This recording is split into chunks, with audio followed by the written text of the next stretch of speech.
Swastiastu. Perkenalkan, nama saya Nukoma Armi, NIM 20060091057 dari kelas 1C. Baik, di sini saya akan menjelaskan anatomi panggul wanita. Di sini saya akan menjelaskan panggul besar terdiri dari 4 bagian tulang. Yang pertama ada 2 tulang pangkal paha atau disebut dengan os toxae. Yang kedua ada yang kedua ada tulang kelangkang atau disebut dengan os sacrum. Yang ketiga ada tulang tungging atau os toxicus. Di tulang kelangkang dibagi menjadi 3. Yang pertama ada tulang usus atau os ilium. Yang kedua ada tulang duduk atau os ischium. Yang ketiga ada tulang kemaluan atau os pubis. Di tulang usus ini ada tonjolan tebal, ini disebut dengan crista iliaca. Dan di depan crista iliaca ada tonjolan lagi, ini disebut dengan spina iliaca anterior superior. Dan di depan spina iliaca anterior superior ada tonjolan lagi, ini disebut dengan spina iliaca anterior inferior. Lanjut ke belakang. Di belakang ini terdapat tonjolan, ini disebut dengan spina iliaca posterior superior. Dan di bawahnya lagi ada tonjolan, ini disebut dengan spina iliaca posterior inferior. Lanjut ke tulang duduk. Di tulang duduk terdapat ini terdapat tonjolan tebal, ini disebut dengan tuber ischiadicum. Lanjut, kemudian ini ada rongga, ini disebut dengan foramen obturatum. Di belakang tulang duduk ini terdapat tonjolan. Ini disebut dengan spina ischiadica. Lanjut ke tulang kemaluan. Di tulang kemaluan ini terdapat terdapat tonjolan, ini disebut dengan ramus superior osis pubis. Kemudian di pinggir atas simfisis. Kemudian ini ada seperti mangkok, ini disebut dengan acetabulum. Lanjut ke tulang kelangkang. Di tulang kelangkang ini yang pertama itu ada promontorium. Ini ada lubang, ini disebut dengan foramen sacralis. Di tengah foramen sacralis ini terdapat ini disebut dengan crista sacralis. Lanjut ke tulang tungging. Di tulang tungging ini di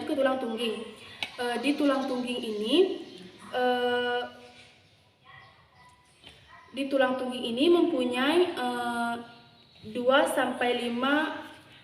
ruas tulang, di mana tulang ini bisa didorong ke belakang, tujuannya agar memperlebar atau memperluas jalan lahir. Lanjut ke pintu atas panggul. Di pintu atas panggul ini yang pertama dimulai dari promontorium, sayap sakrum, kemudian linea innominata, kemudian ramus superior osis pubis kanan dan kiri. Kemudian di pinggir atas simfisis pubis. Lanjut ke bidang luas panggul. Di bidang luas panggul dibentuk oleh pertengahan simfisis, kemudian melewati acetabulum, kemudian kemudian ke pertemuan ruas osakrum 2 dan 3. Lanjut ke bidang sempit panggul. Di bidang sempit panggul dimulai dari bawah simfisis, kemudian ke spina ischiadica, dan memotong ujung sakrum 2 cm. Lanjut ke pintu bawah panggul. Di pintu bawah panggul terdiri dari 2 segitiga, yang mana dasar segitiga ini jarak antara tuber ischiadicum kiri dan kanan. Baik, sekian presentasi dari saya. Baik, di sini saya akan melanjutkan menjelaskan mekanisme persalinan normal.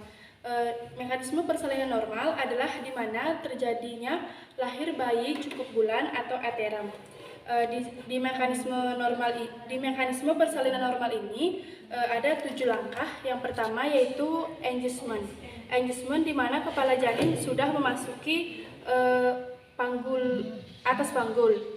Posisi kepala di sini adalah synclitismus, di mana sutura sagittalis sejajar dengan sumbu kepala dan akan mengalami sumbu jalan lahir. Kemudian kan ada his dan kontraksi. Kepala akan mengalami langkah kedua yaitu fleksi. Fleksi di mana di mana asynclitismus anterior, di mana sutura sagittalis tadi mendekati promontorium.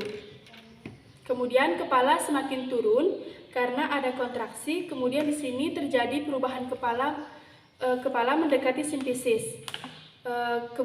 Kepala mendekati simfisis yang disebut dengan asynclitismus posterior. Kemudian kepala akan turun ke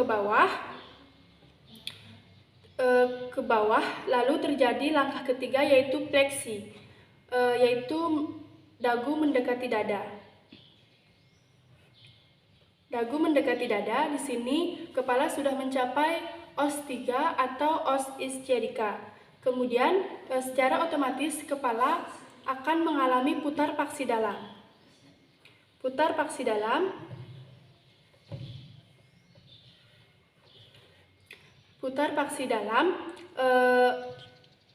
atau internal rotasi, sehingga ubun-ubun yang berada di pinggir posisinya menjadi di depan. Kemudian langkah selanjutnya yaitu ekstensi. Ekstensi di mana dagu menjauhi dada. Di sini kepala mulai keluar, mulai dari ubun-ubun